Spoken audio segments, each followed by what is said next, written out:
Nah, so where you from? Okay, I'm just keep it. I'm gonna figure out where you from. Oh, damn, that's messed up right there.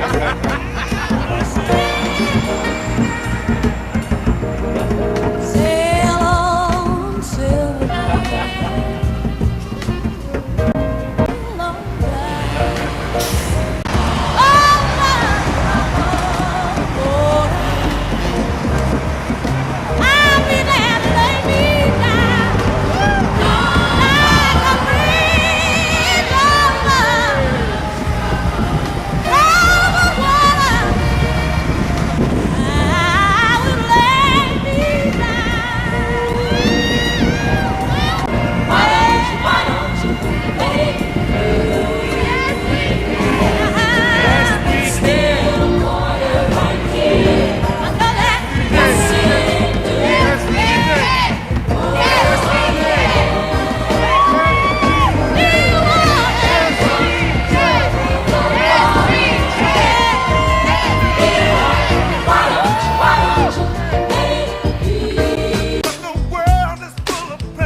Come on, choir. Let's sing it tonight. Come on. I am. He means more to me. For allowing me to come down to Washington. It was a very lovely experience. Thank God for my ancestors. Thank God for the slaves that built the White House. And now thank God for President Barack Obama. I was glad to participate in this historic event, and I did it in memory of my mom, my dad, my grandmother, my grandfathers, and my great-grandmother, who was a cook in the plantation, and my great-grandfather that was a runaway slave. So in memory of all of those, I was glad to do it. Giving honor to God, I thank Him for allowing me to witness this great experience today. The inauguration was beautiful, and I missed the march on Washington, but I was determined that I was going to get down here to witness this great historical event. Thank God, we all have to give Him praise and ask Him to please watch over the family of Barack Obama, and please allow him to do those things that are right in God's sight. West Point, Georgia, and I want to thank God for my granddaughter and grandson that invited me to come to go to Washington, and I wouldn't have missed it for anything. I was able to go to march on Washington, and I'm blessed to live 76 years, and I'm so thankful with all the prayers and all the things we have gone through in my young days. I never thought the day would come, and I thank God for this day.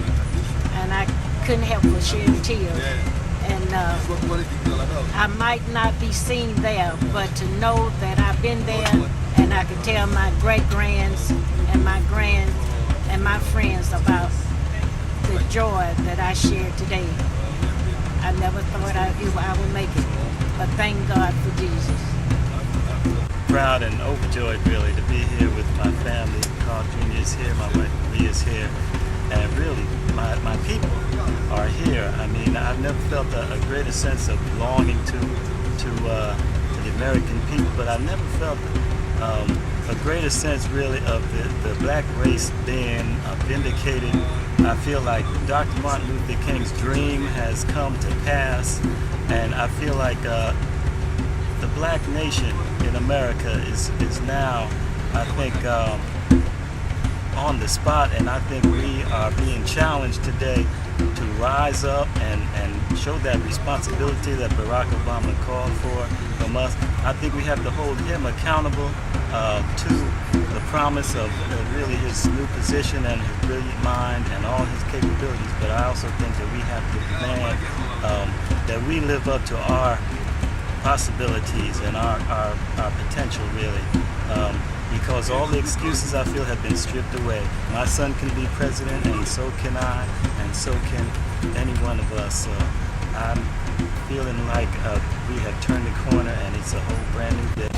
Thank you, Bobby, for giving me the opportunity to share some short thoughts with everyone about the most exhilarating experience that I've ever had in my life, to be able to share with my fellow brothers and sisters in our community. Bobby and I both attended the Million Man March, and we thought that that would be the ultimate experience in terms of a collective joy of unity and love and purpose.